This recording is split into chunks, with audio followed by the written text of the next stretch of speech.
This is the London is Blue podcast. All things Chelsea, keeping you up to date on the latest news from Stamford Bridge. Match recaps, previews, presented by WorldSoccerShop.com. It's the London is Blue podcast. Here's your hosts, Brandon, Dan, and Nick. That's right, we're back, Chelsea fans, this time with a special Champions League podcast just for you. There's been so much hype, discussion, and, well, flat-out nonsense being talked about before this match had even taken place, and rightly so, Nick, when one of the best teams in the world come to Stamford Bridge. Correct. This is a pretty special matchup. When you think of the history of Chelsea and Barcelona, the controversy, the great players, this is something. These two legs are special. Flat out, it's a different atmosphere in the stadium, and tonight kind of proved that. Anything, Dan? Anything? Leading up to the Oscars, which will be taking place here in a few weeks' time.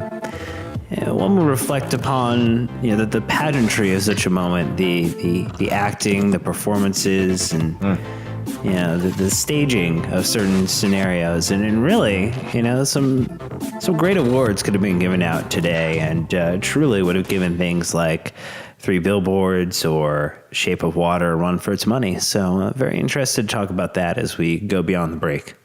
Well, a lot of foreshadowing there. So real quick, though, we do have another iTunes review. No Patreon, unfortunately. So the next Patreon donation we get, we'll get an extra special shout out, I promise. But Dan, anyways, there's another awesome iTunes review. It is. It's a 5-star from Crump Cornerback 42, and he's a individual we interact with a little bit on various social media platforms, but we appreciate the 5-star and the specific shout out to Nick Verlani, not for a deep voice, but which is his trademark, but just for being an awesome Chelsea fan that's easy to relate to. So I thought that was very sweet, Nick. It was. Usually I'm on the other end of those. so we kept you on Twitter for a reason. So it's, but yeah, if you want to get a 5-star review, leave it on iTunes. We'll be glad to give you a shout out on the next episode. And thank you for helping us connect with more fans across the globe. And we really appreciate it. We like getting out there. And then also, Nick, we had something that we had been hinting at for weeks, maybe even a month, but we finally were able to launch our signed Pedro kit giveaway. Correct. Yeah, we had to wait for Pedro to score, and he did against Hull. I'm kidding. But yeah, so like I said last week, we were blessed by the club to receive a signed Pedro kit while we were at the bridge in December, and they gave it to us and we're like, hey, do something fun with this. And so we have an Instagram contest going on right now, Dan. What do the people have to do to enter to win this authentic signed Pedro kit? Pretty simple, Nick. Not a whole lot to it. 1, follow us on Instagram. Pretty self-explanatory. 2, like the post. Again, just tap that heart button or double tap the post. Easy. Yep. 3rd, reply with the emoji or emojis. Some people did have questions on if they needed to limit it to 1. There's no a character count limit that we're imposing. It's only the Instagram level character comment limit that we're imposing of how you would react upon winning it. And there have been things like clown face emojis, the poop emojis and pants, like they're going to poop in their pants, which I thought was clever. And so if you just even have a curious interest to think about what people would actually say if they did win, that thread is fantastic. And we're responding to pretty much every comment that we've seen come across there too with a funny remark as well. So if you want to enter, you have it between now February 26th at 12 a.m. Eastern time, we are going to cut off entries. It is limited to North America at the present time. So please enter. We would love to see some more funny emoji responses, and when it'll be picked at random.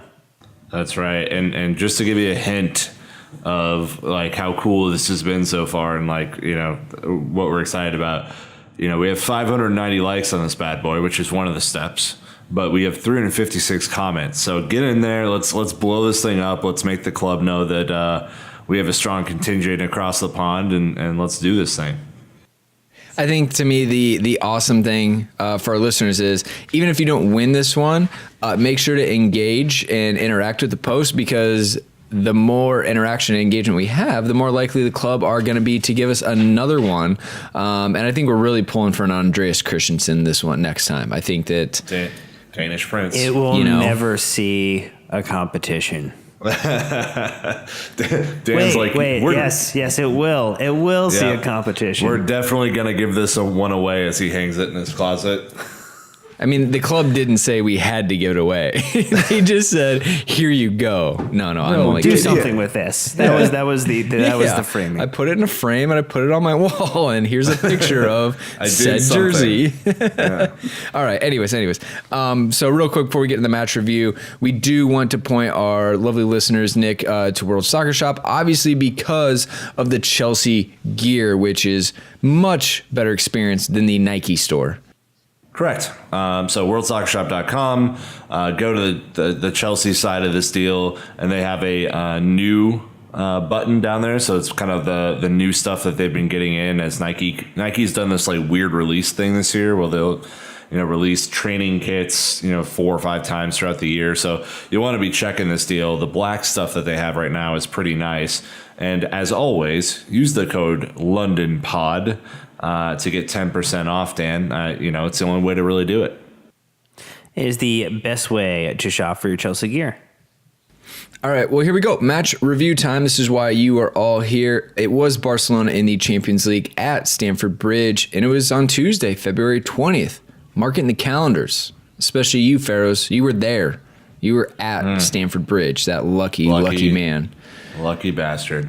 Obviously, Blues won, Blaugrana won. Barcelona's nickname. We did have a correct score prediction on Facebook, so shout out to Davies Jr. Luconde. Awesome person in the group, posts a ton of stuff, has written for us. Kind of happy for you, kind of not really. I mean, it's right, and I think he's probably the same way. Kind of like, oh darn, I was right. That's what you get for being practical, apparently. Dan, though, we did have a very anticipated lineup to see what Conte was going to do, and he definitely had some surprises in there. Yeah, he took that 3-5-2 and binned it. He took that thing and lit it on fire. And he put kerosene on top of it, and he just took the match to it. Very, very flamboyant display, but we loved it because we got a 3-4-3 back. We had Thibaut Courtois between the sticks, even though people have been calling for Willie just in case there's a penalty decision. I do understand that call, but you're not going to see our Belgian shot stopper anywhere but in between them at the biggest moments. Azpilicueta, Christensen, Rudiger comes in. Cahill not present on the field. You thought he might have popped up top if he wasn't going to play in defense. Wrong, as much as Nick might have called for in the past. Victor Moses, Cesc Fabregas, N'Golo Kanté, and Marcus Alonso make up the midfield 4.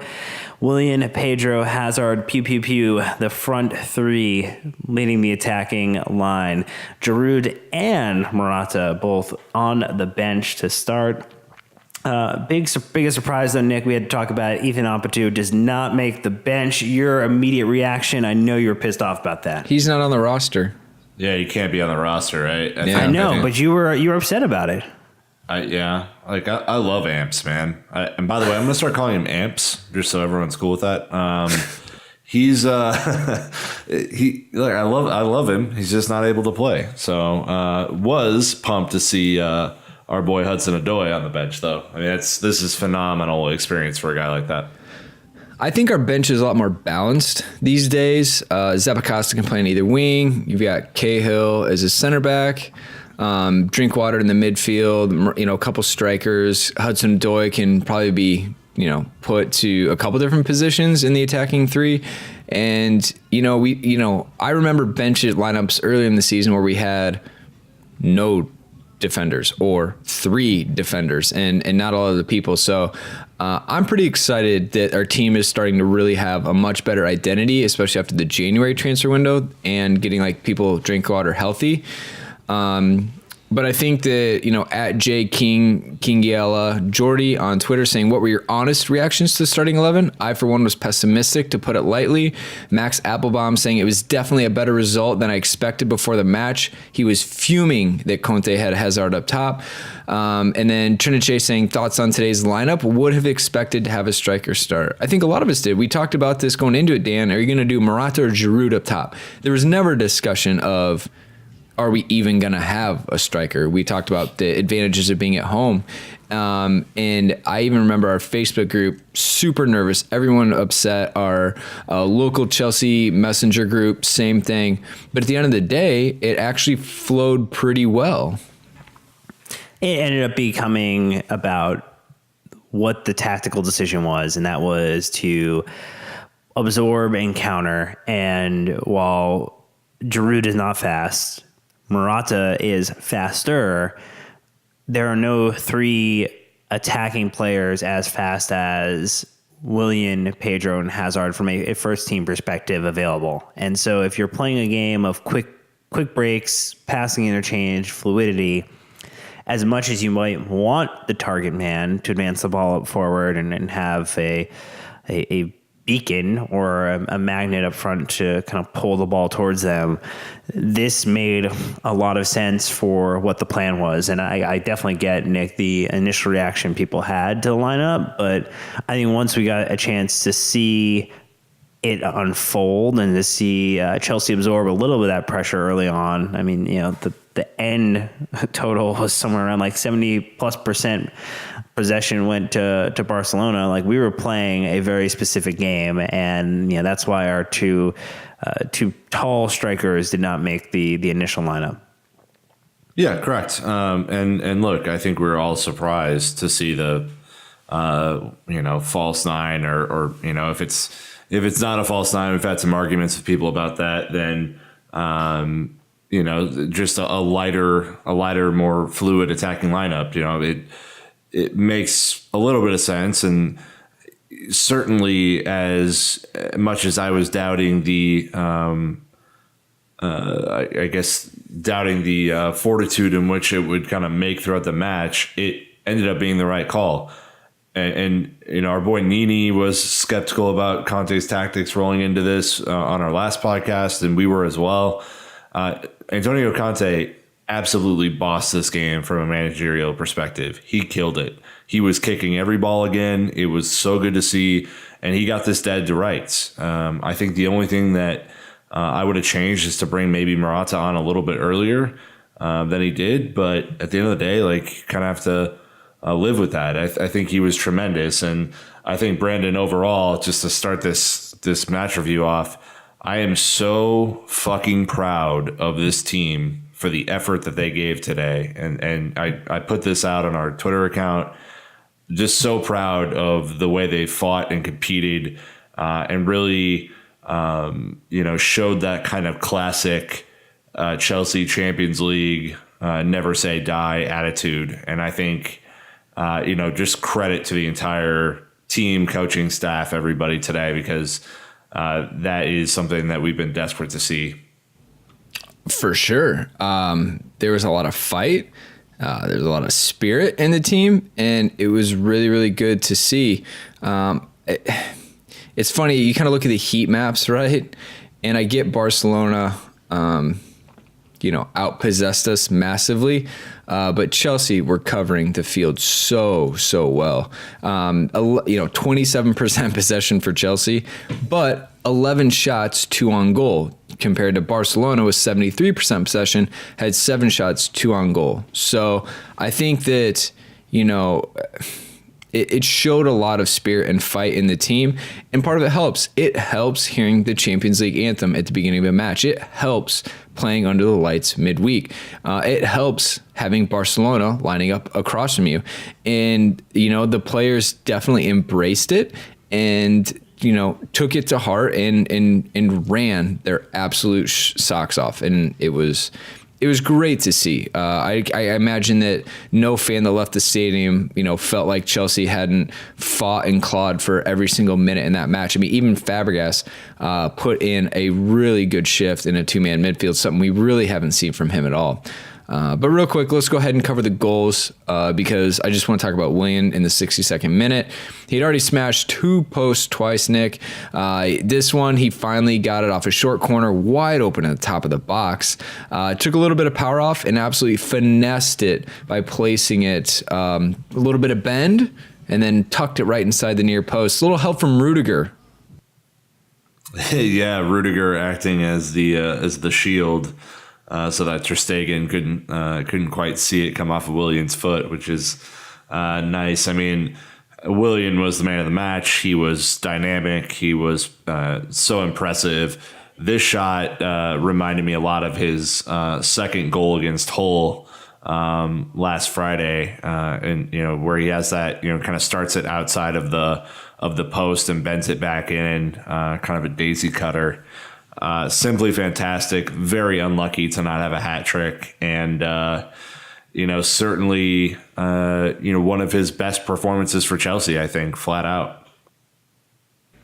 75th minute, a poor pass across the back line from Christensen lets Iniesta get into the box.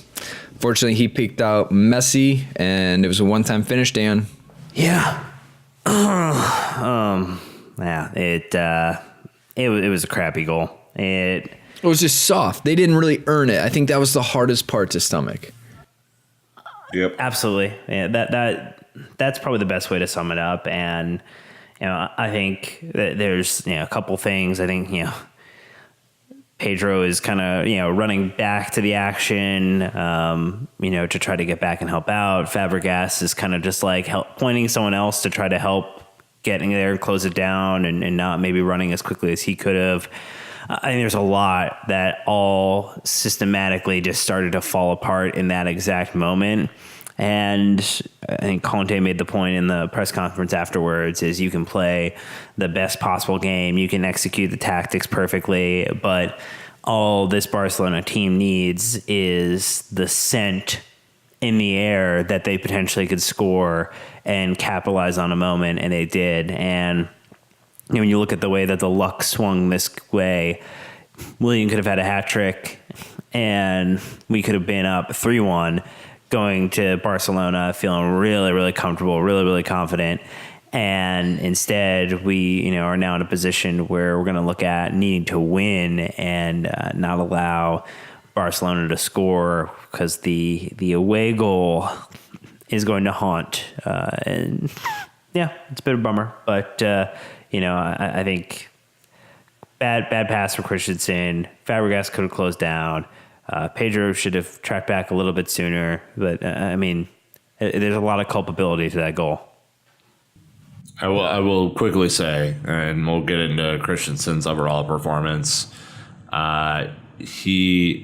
This is one that he is going to learn and get better from. This particular pass that kind of started the whole move there. This is something that he will look back on when he is, Chelsea captain someday and think about and not do anymore.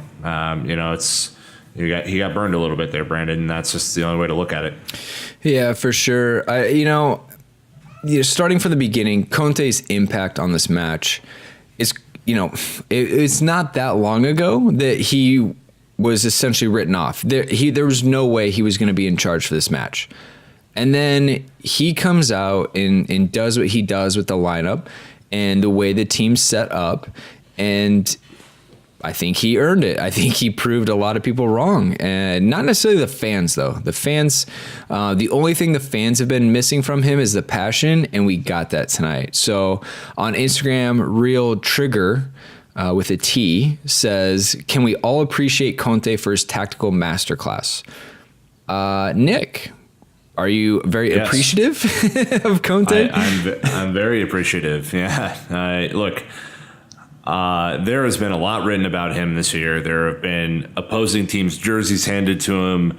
There have been transfers that may or may not have happened. There have been, some interesting decisions from him this year. Like, this has not been his best coaching year, by a stretch.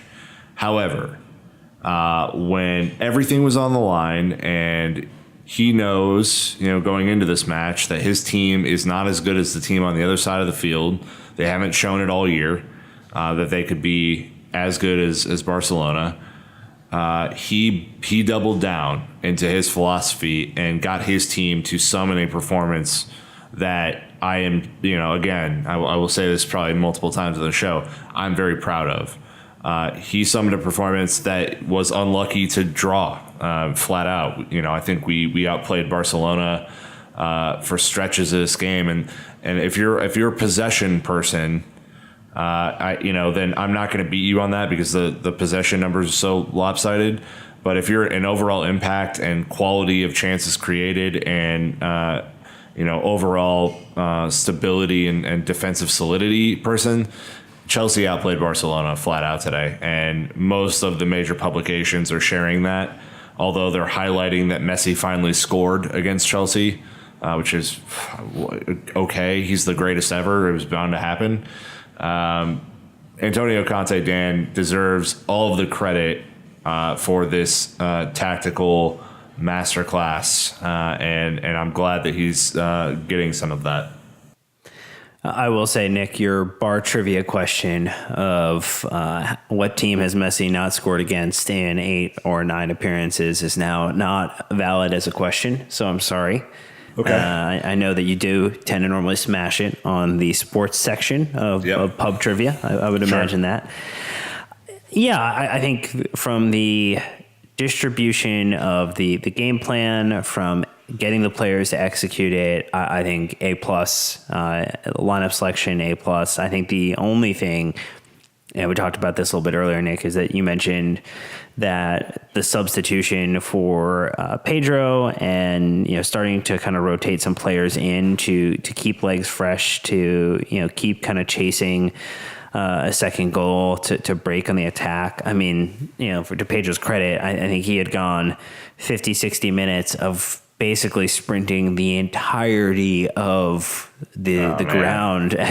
He probably was like, he couldn't stop himself at the end of the line and was probably going beyond, like doing some suicide runs essentially. And he just, was gassed. And I think that's the one area where, sometimes you kind of look at Antonio Conte, you look at when he makes the substitutions, and even though he's broken from form occasionally this season, more so than last, it is not something where he is either seems comfortable to do it or doesn't want to lose maybe the way the game plan has been instructed to the starting 11, that there's going to be some loss in continuity. There's going to be time to regroup. And he feels like maybe there's control of the game that is able to be swayed or turned, even if the performance of a player is diminishing a little bit due to just physical exhaustion. And I think that's the only area where there would be some criticism. And I think Brandon, now the challenge is going to be going back for the second half, going to Barcelona.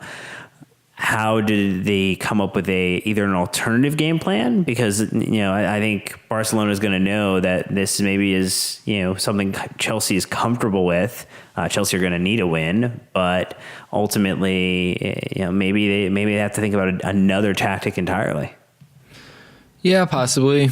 I mean, I don't think Barcelona, I know under Valverde, they are more passive and they're willing to sit back, but it's Barcelona at home. Their fans aren't going to put up with that in a Champions League game. So I think that their kind of history and tradition actually helps us, because if it were the other way around and Barca needed a goal at Stamford Bridge, that we would just shut it down and play with an 8-back, 9-back set and leave one person up. So we'll have to see. Michael Davies, I can almost guarantee it was him that tweeted from the Men in Blazers account today, essentially defending the results. So, he had essentially called out Chelsea for a really brave performance today. And someone had replied saying, oh, it's real easy to be the team that sits in, and break on the counter versus, Barcelona, who are trying to take the game to Chelsea. And he responded and said, no, it's not. You're wrong. playing Barcelona is like chasing shadows. And they're talking about like the mental exhaustion that comes from like being so dialed in and tracking all those runs, because you know that Barcelona is up to something, whether or not you see it at first or not. And so all these things are going through your head. And he was just full of praise. Obviously he's a Chelsea fan, so there's bias, but I just thought he had a really good point about that. The next thing that we have to talk about is not only Ivan Rakitic, but also the refereeing performance. At Hildy_T7 tweeted us saying, what was worse today, the refereeing or Barca's acting? I mean, Dan is the theater critic of the group that you are. What did you make of it? You foreshadowed this at the beginning. Yes, I did. And you could understand for someone like Luis Suarez, there's internal conflict, turmoil, strife. An individual who's been just burdened with clearly an identity that is not his, one of underhandedness and deceptive play, a biting nature to his performances, so to speak.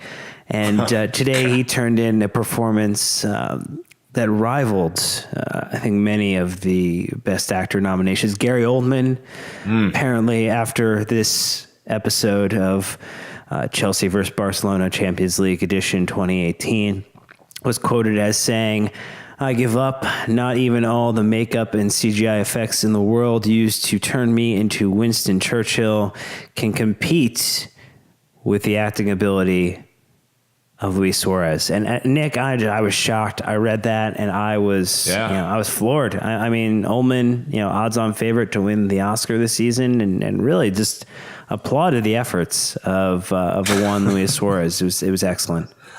I believe the great Bill Shakespeare once said, "To flop or not to flop? That is the question." So, look, I will say this. The refereeing today was questionable. I didn't really understand it. And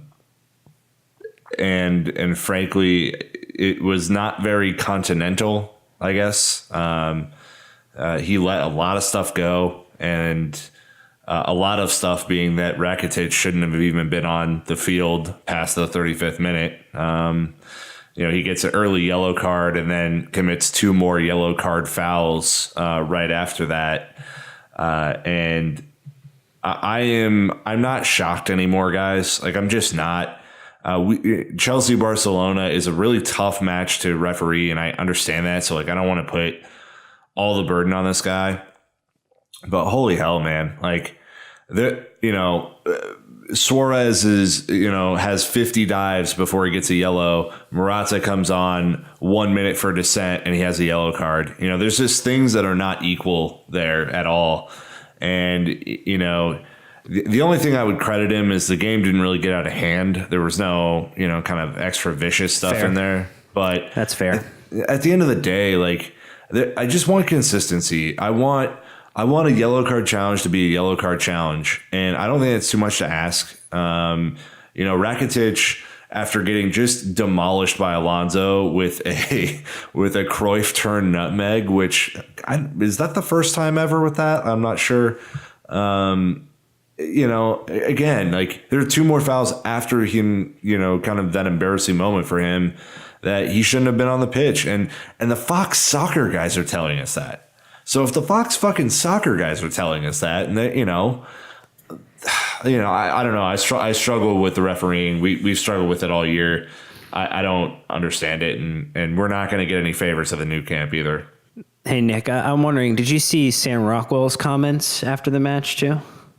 I did not. Could you perhaps enlighten? Sam Rockwell, individual who's been racking up awards for his appearance as Best Supporting Actor in 3 Billboards. He commented, Umtiti. By far, one of the best supporting actor performances of the year. Hats off to him. very shocked to be winning awards over this gentleman. So just another individual that I would be remiss if I did not highlight some of the wonderful performances here. You know, to me, you kind of know going into it that a Champions League match is always going to be refereed significantly different than a Premier League match.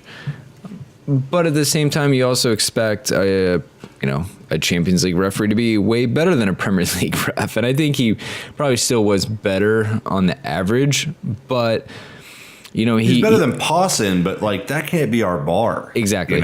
Exactly. And I think that, like it or not, Barcelona get too much respect from the refereeing community because they are naturally a smaller team and they aren't physical. So it's hard because their physicality bar is so low that when an English team plays them, they look like a bunch of savages because of how hard they go into tackles. And it's just some of that is a loss in translation between leagues. And this is something that, will always be a thing when Premier League teams play the big teams in Europe because they don't play that style and they don't want to. And so they're always going to surround the referee because they're not used to seeing those tackles week in, week out like we are. So to me, that's always the wild card, no matter who the referee is in Champions League games, is how much are they going to allow and can an English team adapt to it? So, for better or for worse, that's pretty much the situation when it comes to refereeing. We can go ahead and talk about Willian, obviously. Rec Gaming said, was Willian's bleeding the turning point? And then at J_DCAT saying, truth. I guess. I don't know. Nick, I mean, is this one of those euphemisms where if you get punched in the face, how do you react?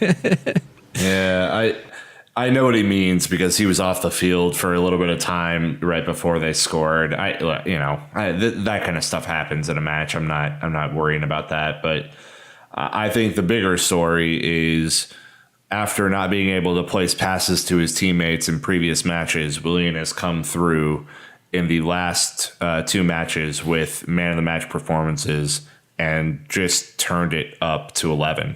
He has been tremendous. He showed an acceleration, a shiftiness, a shot that I think we've all been waiting for him to do in open play. He's a great set piece artist, but this is the guy that I think we had hoped that we were getting a long time ago, a guy who a lot of people have trashed, by the way. We've even been confused on the show about what his strengths are, what role he wants to really play. And I will tell you, Dan, like this performance today, he put the team on his back offensively. Yeah, and he's been doing it for a little bit of time now in some of the ways that he's been contributing. And, look, we joked with Nini in her last podcast that, he's a bit of a punch card player sometimes. And looks like, we're at the moment where maybe we're getting like double or triple punches every time we go in the store. We met a clerk who really likes us, is keen on us, and is throwing an extra couple stamps every time. But he's been exceptional. And I think it's gonna feel a little raw as we move forward, and especially if eventually maybe we get bounced out here.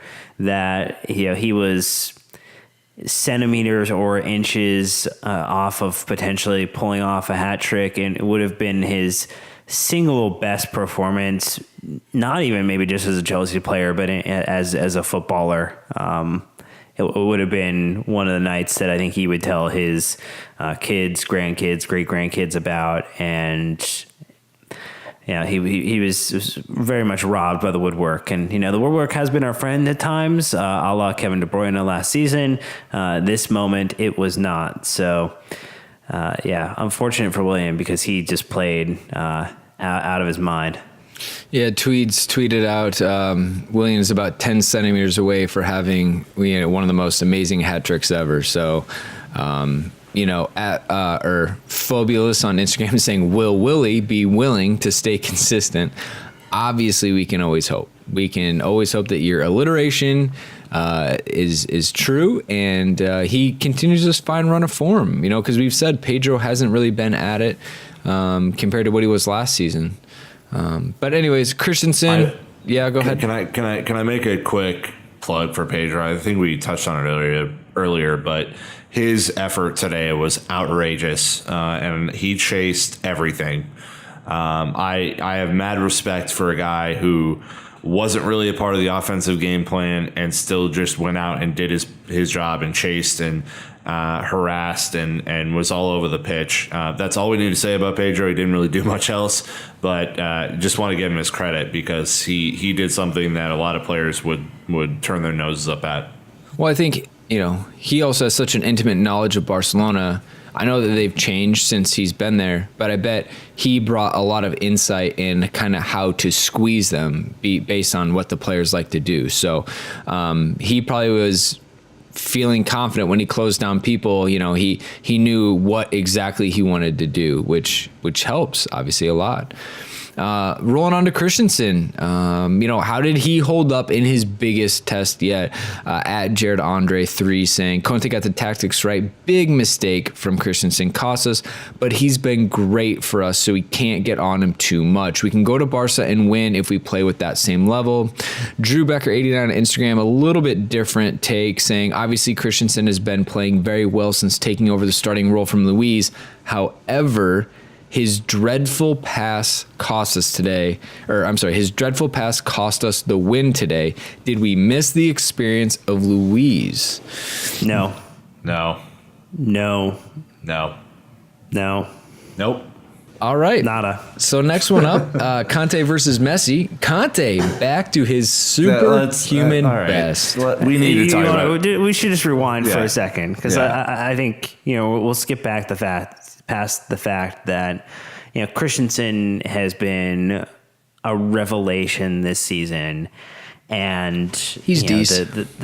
He's pretty decent. Our Danish prince is pretty spectacular, and at 21 years of age is basically trying to hold off Luis Suarez or Messi. And if there's going to be a game that's going to test his ability, it was this one. And you know what? It sucks. And I'm sure that, as Nick pointed out earlier in the show, that he's going to be looking at this match. And I think if there's going to be a player who's going to be amped and up for it, even though you wouldn't be able to tell based upon the way he composes himself, I think Christensen's going to be relishing the opportunity to go back and snuff out the next match based upon the way he seemed to bounce back from any of these kind of missed passes or things that have cropped up this season, which have been minimal. And, you would find many other veteran defenders, a la Gary Cahill, might have struggled significantly in this match to deal with the pace or the ball movement that Barcelona brings to the table. What all you have to do in this match, and I watched it live, and I was pointing it out to some of my KC Blues friends. If you're a person who is like, oh, Christensen wasn't ready and blah blah, get a grip. Watch him trace Luis Suarez the entire match. Do you know that in the first half, because of Andreas Christensen, Luis Suarez had the lowest amount of touches on Barcelona's team, and the next closest person to him was the goalkeeper on Barcelona, Ter Stegen. Andreas Christensen was magnificent until a couple of costly decisions happened. He was incredible. Let him grow from this. Don't put him down. I don't think there's not a body of work to jump on him in that sense. Obviously, again, we've kind of talked about this before. Tens of millions of people watching you do your job. Sorry, man, you made a mistake. And he hasn't made, probably no more than you can count on one hand this season, which is incredible for a 21-year-old who's been away from the club, for the last couple of seasons. So, you can talk about experience from Luis. I mean, that could have been not even an experience thing. Maybe just a miscommunication between him and someone else. The fact that Azpilicueta is inches away from making the tackle on Iniesta, right? Like, these are things I've talked about before. When you play at this high a level, we're literally talking about inches making the difference between win and loss or even a draw in these games. So, anyways, Conte versus Messi. Conte back to his superhuman best, I'd say. I think when people saw the two-man lineup, in the midfield, everyone is saying, wow, Conte is going to have to play out of his mind. But he did. He showed us exactly the Conte, the midfield eater-upper that we signed, and what he did all last year, Nick. He was just magnificent. Yeah, the twins are back. And so... I all I have to say about this guy is that he was magnificent. He was disciplined. He covered so much ground for the entire match. Matched up with Messi head to head, didn't blink. He's just magnificent, and it is going to take him even more of that at the new camp, which is. I'm not sure if he has another level there, but if he does, we need to see it. There are people out there who thought that Busquets had a better game than he did. These people are pointing to all of the back passes that Busquets had, and the fact that Busquets is legitimately 9 inches taller than him, and that he won more aerial duels. These people are what you call idiots. I will say Busquets did have a fantastic game. I'm not going to shy away from that because I think this is what you would hope for, right? Like it's Champions League. It's not Europa League, right? You're going to get the best competition possible. And, you should expect that two of the midfielders going up against each other are going to be two of the best on the planet. And, we did get some of that tonight. So, I wouldn't be too, I think it's splitting hairs. Not that Conte has many left to give, but, ultimately we got to witness a pretty great match overall. 100% less flops from Conte as well. Conte had 2 dribbles. 100% a stat. Conte had 2 dribbles. Busquets didn't dribble anyone, but Busquets had 6 tackles. They're trying to tell me N'Golo Conte only had 1 on who scored. They're full of shit.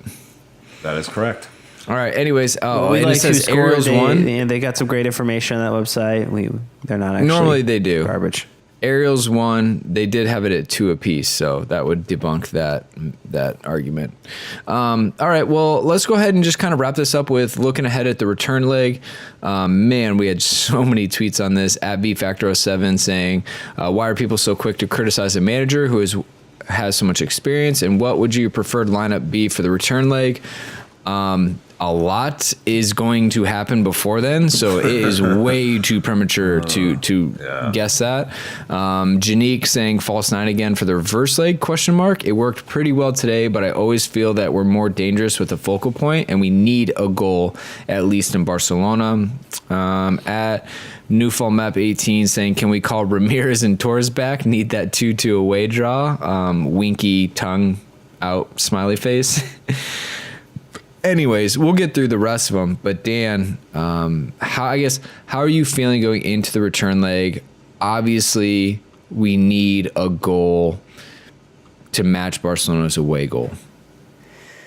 Yeah, and you would go potentially to extra time and then to penalties, and then everyone's dream of Willie getting subbed in the last to go up against Messi and Suarez and everything can come true.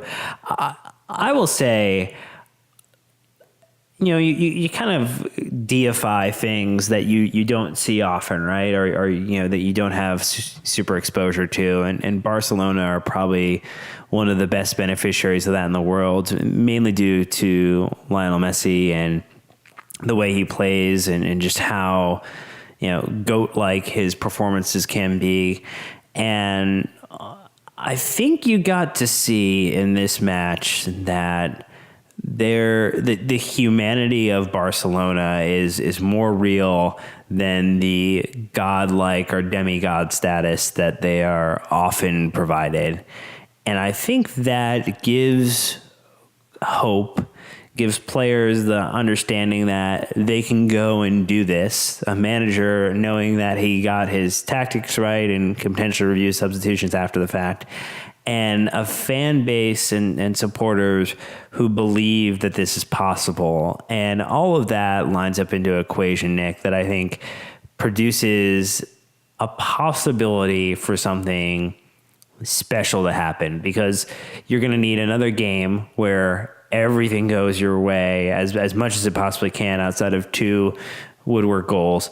And you need the other team to know or have a feeling that they're also in jeopardy. If Barcelona get to play a little free, feel like there's not under a lot of pressure, watch out, because it's going to be a bloodbath. I mean, remember the PSG match last year. But ultimately, I think we can go there and we can take it to them. And I feel more confident about that today than I did before this match kicked off. Yeah, so a couple of things. And I ended the show, our last show with this. Everybody's great until you hit them in the mouth, right? And I think that Chelsea hit Barcelona in the mouth today. We'll see how they react. And I bet that Conte has a different plan for that match as well, because, we Chelsea, Antonio Conte, shouldn't be resting on our laurels that this is the way to get to Barcelona. Yes, we should have won 3-1 today. Yes, the team played with tremendous character, resolve, energy, all these things. But Barcelona's seen it now, and they know what we're about. They know that Morata has the yellow card already. They know that Hazard, for most of the match, outplayed Messi. They know that N'Golo Kante is impossible to deal with, and they also know that Christensen's probably not going to give him another one. So they're going to be ready with something different. We should be ready with something different, and let's go hit him in the mouth again. Why not? Like the thing is with this match, the pressure is on Barcelona, right? Like the pressure at home is always, it's going to be on the home team. So, I think if Barca don't go and show that they're the best team in the world, that fans are going to lose their minds. And that's kind of what happened last time, where, we get that weird goal at halftime or right before halftime. And then it's like, are we going to do it? There were a lot of people in the stadium that day that said that Barcelona fans didn't know what to do with themselves when stuff wasn't going their way. Well, let's see if it happens again. I mean, I'll tell you what Rakitic knows. He knows that Alonso's going to just meg him for days if he keeps coming at him like that. That was hashtag dirty. Megs for days. Oh, my gosh. The man has a family, Alonso, okay? I love that so much.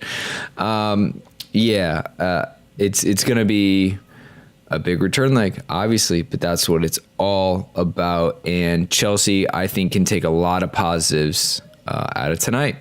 So anything else you guys want to cover on this before we wrap up this 50-minute match review? It's a big match. There's a lot happened. It's Barcelona, man. Absolutely. If we're going to go big on one match review in the season, it had to be this one. And maybe the next one. Should be whole city FA Cup, right? Is that what you were about to say? So many goals. I was going to say Carabao Cup matches, but this will do. All right. Anything else? Last chance? I guess I was indirectly called out by @AngryChelsea fan Seamus saying he had some questions about the subs, but then he complained that Courtois wasn't able to play a pass out of the back and was just booting it up the field and giving it away. Kind of part of that, though, you have to remember is that Barcelona put him under pressure when he had the ball in the back. I remember a couple of very short back passes to Courtois that he didn't have a lot of time to deal with. The other thing, it's not his fault that we all had sub 6 foot players up there that weren't ever going to win a ball in the air. I mean, Azpilicueta dumped it a couple times. Alonso did. That was just a situation. I understand what you're saying. But I can tell you right now, you would much rather have Barcelona have it 60 yards down the field than us trapped in a corner by Barcelona outside our box. That's the way I look at it, is you have two options. Neither are good. Which one is the lesser of two evils? Correct. Man of the match bowl, Dan. What do you think? It's been a while since we've really done a good one. No surprise. Willian with 73%. Conte, though, edging out Eden Hazard with 14%. Only felt fair that he was air kicking some balls and jumping up and down, that he should be included in the potential player only award. And Hazard with 4%, losing out to Mtiti's acting skills. Could put Suarez there too. But man, the fake hand to the face for the elbow was too much. He had a weird game too. Like the one point when he dribbled it, but then let it go out of bounds for a corner kick, not under pressure. He probably shouldn't have made it the whole 90 minutes. I think he was tactically fouling Hazard any chance he could get because he couldn't deal with him. So. All right. Well, anyways, we're going to move on to social media questions. But before we do that, as always, Dan, there's still people out there that are learning about the trip. So we would be silly not to continue talking about that. I know that I just responded today to an email from someone as well that was asking about going. I mean, people, there's still time to sign up. Yeah, and as we have looked and priced out flights and things of that nature, it still can be a pretty cost-effective trip. And not often that you can say that you went to see Stamford Bridge, you got to see them play against the Spurs, and to watch Chelsea beat Tottenham again at Stamford Bridge. Like, that's just, part of the price of admission, I think. Can't guarantee it, but, you look at Chelsea's record since, 55, it's pretty positive. And you get, great outing events going on. You go do some pub crawls. We, go pregame before the match. We get an opportunity to do a live podcast with our friends at the Chelsea Fancast. Generally just having a good time with people who love Chelsea in London at Stamford Bridge in a hotel connected to the stadium with car service to and from the airport. It's pretty hard to ask for anything else, Nick. And, I think ultimately people need to sign up sooner rather than later so we can start getting them situated. Correct. Yeah, sign up soon. Payment plans are still available if you want to chop it up, for a couple of weeks and kind of lessen the burden all at once. Did want to make an update though that we have locked down the Atlas Pub, which is a phenomenal pub, for our live show and day drinking outing that we're planning on the 31st. So that's a thing, and you should be excited about that because we had a blast the last two times doing that with Chidge and all of our journalist friends and folks. So yes, come on this trip, ask us questions. We've had a bunch of questions this last week. And if Chelsea somehow pulls something crazy out in the new camp, or the blue camp, should I say, there is the possibility that the Champions League quarterfinal might be at Stamford Bridge that week as well, and so tickets would be available for that. So, knock on wood, cross your fingers, do whatever, but there's still that possibility too. Hell yeah. I can't wait to see what the youth and the ladies schedule is as well while we're there. All right. Well, social media questions. We have a few at Phil Tran, the man, saying after that performance, Willian or your compatriot Pulisic? I mean, there was that rumor this week that maybe Chelsea are okay if Michi stays in Dortmund if they go ahead and ship us Pulisic, Dan. I think Willian today... Christian Hersheytown special is a future that would be quite exceptional, quite tasty for Chelsea. But in current form, you got to give it to the former punch card player who's now turning into a wonderful string of form for Chelsea. Nick, is that where you're at? I mean, I believe in the last pod you were talking about Willian's age being 30 now. So I love Phil. We all know I love Phil. I don't understand this question. Long term, Pulisic's a way better option because Willian's 30, but Willian's on the team now, so it's Willian. All right, Phil. Well, good thing I just tweeted you that I appreciate you. At the real AJAFC saying, what the F is the point on bringing Drinkwater on for Fabregas? I mean, this is the classic John Obi Mikel role, right, Nick? You bring in a midfielder who's fresh, who can run, who can keep up and do a defensive shift and try to lock the game down. Yes. A little bit of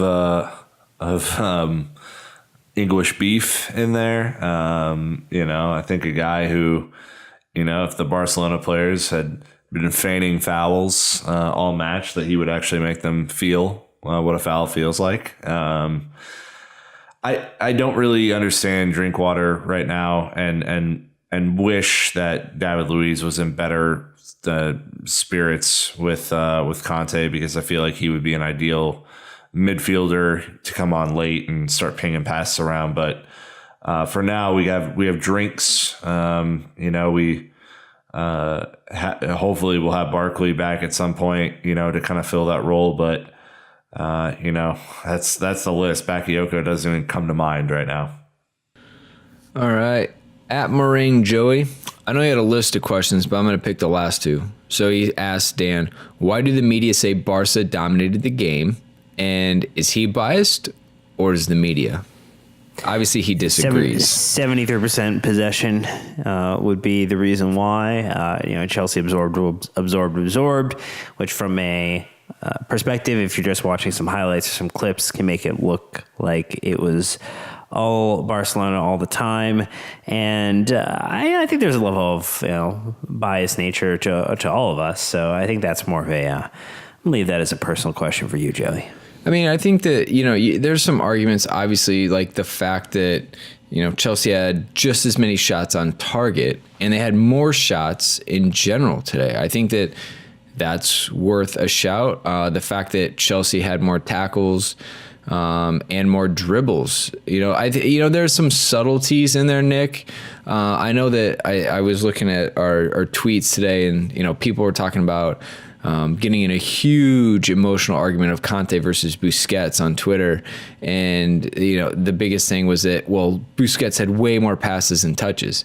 Yeah, not under pressure in his own defensive half versus Conte winning it in the midst of 3-4 midfielders and then finding, a person out of that. I think that they're just different game plans and the teams executed differently. Yeah. There is a media bias towards Messi in Barcelona. They play beautiful football. Messi is the greatest player of all time. For me, they're in Barcelona, Spain, one of the sexiest cities ever. So I think the media just loves them. And Chelsea have been, gritty, determined, tough to deal with, hard tackling, the things that aren't as sexy. Chelsea were more effective today with what they had. They were way more effective. And, again, if you're a possession person, I cannot convince you that Chelsea dominated this game. But I can, looking at the rest of the numbers, and I can knowing that we were unlucky not to score 3 goals and Barcelona were lucky to score 1. That's the context that stats don't lead you to. And if you're a person who went into that match thinking that Barcelona were the greatest team of all time and that, Chelsea, there's no way that Chelsea were even going to come close to winning, you probably left there thinking that Chelsea got super lucky. But we didn't. We outplayed Barcelona. Right. I think so. It's a mix. We're both biased. All right. So Joey, don't worry. It's normal. At Tosser of Coin, with everything you guys saw today, what percentage do you give Chelsea to go through? Oh, this is really difficult. As your handle would apply, I would say maybe a 50-50. Just flip the coin. The thing about the Champions League is that the away goal just means everything. It just means everything. If Chelsea can get a freaking away goal, this could be crazy. I would say right now 30%. Dan, is that even too high? Oh, that was my number. So it's not too high. It's dead on. So you're saying there's a chance? Uh-huh.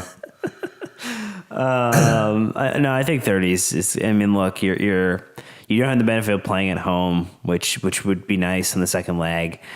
You have to combat the away goal. You have to think that Barcelona could be at another gear than what they are right now. You have to hope that the fact that our fixture run, which includes like Man City and United and like all this other stuff, doesn't kind of mentally bog down our synapses from firing appropriately in this match. I think it's going to be tough. I think it's going to be so tough. But again, as we talked about this entire show, there's a formula. there's a formula that if we can pull it off, Chelsea can do something special. So special means that it's not a 50, 60, 70, 80% chance we're going to do it. It means something like a 20, 30% chance. But the hope is there. I think that, like I said, I think that Chelsea have a lot of positives to take out of this. And I think that obviously, though, a lot of it's going to come down to these next few games in between the legs. I did hear the announcer say that Barcelona actually has one more match to play in between than Chelsea, but there's no way they have the same quality of opposition that Chelsea do. So they play relegation teams the next 3 times. Right. So the fact that, Chelsea have the Manchester clubs and Crystal Palace in there, if we get out of there with some momentum, then I think that there's a much better chance. But if we get rolled 2 games out of the 3, then it's not going to be good because, a lot of these players ride on momentum and how the last game went. So I'll have to wait and see before we get into that. And then the last one, just from Reese R. Jones 83 on Instagram saying, I think a score draw is the best chance of getting through. So a 1-1 and penalties or 2-2 and Chelsea win. What do you guys think is the most likely way we can get to the next round? I was actually thinking the 1-1 pens personally. 1-0 win. No. 1-0 win. 1-0 win is the best way for us to go through. Get it done in full time. Don't leave it. I think that's where, there's some special concoction and formula we need to pull off to make it happen. But you're talking about extra time at Barcelona. In their home ground for Messi. I think that's when you have the magic moment happening. That's like when a LeBron, a Jordan, Brady, just kind of does something absolutely exceptionally crazy. And I personally don't want to be I don't know if I can clench any harder than I already do in some of these matches. I'm not touching that. Yeah, no. Look, you should not. You shouldn't. That would not be advised. 1-0, we go through the end. All right. Well, let's go ahead. We're just going to touch on the Manchester United as the next match. But real quick, more love for our friends, Nick on Instagram. They should go follow who? That would be World Soccer Shop. They would be at World Soccer Shop, and they'll have the verified check because they're badass and they post some really good content. So go follow them, and then while you're at it, go like some of their photos, Dan. It's pretty easy. Yeah, not very hard at all. We love our friends over at World Soccer Shop. They definitely are giving away some great stuff too. They were giving away a $100 gift card during this afternoon's match during some of the Champions League competition. So keep an eye out for it, and following them on Twitter and Facebook and Instagram is the best way to keep abreast of their phenomenal deals and great promotions. All right. Well, as promised, I just want to essentially walk you through it. The fact that Chelsea will be playing Manchester United in the Premier League for our next match. It will be at Old Trafford this coming Sunday, February 25th. They play Sevilla tomorrow in the Champions League, which you probably already know how it went by the time you listen to this, or it'll be later today. But they have lost to Newcastle. There is some maybe media made up issues between Mourinho and Pogba. At the end of the day, guys, I was talking with someone today at work about this. United are an excellent team of individually skilled people, but they're not really the greatest group or team. So I think that this is going to be an interesting one. Obviously, playing Mourinho at United, there's going to be a little bit of emotions for the away fans. So I'm excited to see how they embrace it. But look, it's one of the top 6 teams. It's a team we're chasing, trying to catch points on, and it's a really good opportunity to close the gap and get higher up the table. Thankfully, we played Tuesday, and this match is on Sunday, so we actually have a few days to rest and relax, Nick, which hasn't always been the case this season. Yeah, it's great. Now you could still see some rotation. This is going to be tough. Going to Old Trafford is never easy. We really, really struggled there last year. Hazard got man marked out of the game by stupid Ander Herrera. I think the key here is that every time that we've played Manchester United where Pogba and N'Golo Kante are on the field, and N'Golo Kante takes him out of the game completely and dominates and shows who the best French midfielder is. After his heroics today, I'm not sure that N'Golo will play the full 90, but you could envision a really tough, gritty, maybe 1-0 or 2-1 win. And we need to go close the points gap, Dan.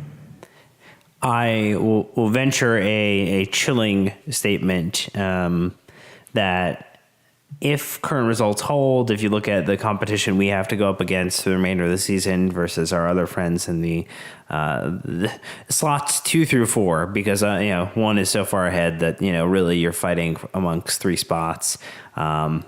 Losing this game would seriously jeopardize our top 4 chances. And I think more so than this midweek match, which I was excited for and super thrilled and happy with, I think this was the must-win game of the week. And I will be pretty bummed if we do not take all 3 points. Well, I mean, pretty much have to. It's a must-win scenario for Chelsea. This could be the beginning of an amazing run, especially now that City are completely bang average and lose to Wigan, which is exciting nonetheless. But you still got to go out and play it. So make sure to tune in. Obviously, Sunday, we'll bring you a pod that night for the following Monday morning, because that's what we do. That's what we do for you, our listeners who we love so much. So if you are enjoying the podcast, I would just give you a quick request to potentially retweet and share this with, your personal network so that we can continue to bring more Chelsea fans into the London is Blue community. It is a fantastic one at that. But boys, anything else that you want to do for a final thought to wrap this one up, Dan? We can throw it to you first. Man, I get the privilege to go first. No, it's good. Appreciate the episode tonight. I think we kicked butt, and you know what? I think we walked away with all 3 points here tonight. Yeah. Shots hit targets. My final thought is a tweet from Kyle Martino, a guy that should have won U.S. Soccer Federation president, but didn't, unfortunately. He said of Willian, and I quote, "Willian is the girl in the rom-com. It takes the main character the whole movie to realize is their soulmate." and never has that, that hit me so hard today, because I feel like a lot of Chelsea fans are kind of waking up to the she's all that moment, Dan. Shake the hair down. That was she's all that. 10 Things I Hate About You. There's a lot of examples you could pull from. All right, well, I'll go ahead and wrap this whole episode with a tweet from our friend Mark Worrell at Gate17 Marco. So this is what he tweeted after the match. "There will be plenty of debates about Conte's tactics tonight. There will be no debate about whether or not his players are willing to battle for him and execute his game plans. Chelsea were bang up for it tonight, as indeed were the crowd for them and Conte." As someone who is massively connected to the fans and the terrace culture and everything, no surprise that he was spot on with that, and it is very inspirational to hear. So with that being said, we're going to end on a very high note tonight, Chelsea fans. We will be back after the United match. We can promise you that. So until next time, you know what to do. Keep the blue flag flying high. If you don't want the conversation to stop, make sure to follow the London is Blue podcast on Facebook, Instagram, and Twitter. And if you want to support the pod, you can leave a 5-star review in iTunes or donate on patreon.com. The London is Blue podcast, presented by worldsoccershop.com.